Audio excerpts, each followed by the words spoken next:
আগের দিন আমি কালামন্দিরে যখন গানটা গাইছিলাম, তো প্রচুর অডিয়েন্স ছিল, একটু মনিটরের প্রবলেম ছিল আগের দিন আমি দেখছিলাম। তো এখন একটা গান শোনা না রে আমাদের। আমার আসলে সেদিন থেকে আর গলাটা ভালো নেই, এটা একটু বেশি আছে।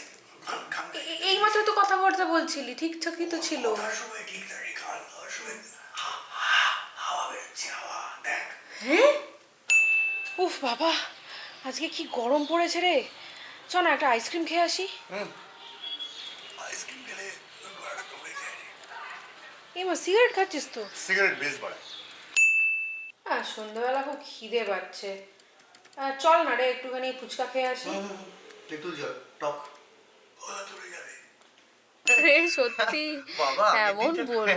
সত্যি সিরিয়াসলি রে? শোন, আমার ওসব কোনো ইগো নেই যে আমাকে কেউ গাইতে বললে আমি গান গাইবো না, এরকম কোনো ব্যাপার আছে নাকি? আরে গানটাই তো আমার পেশা, আমি গাইবো না? সবসময় গাইবো আমি। সিরিয়াসলি শোন না, একটা গান শোনা না।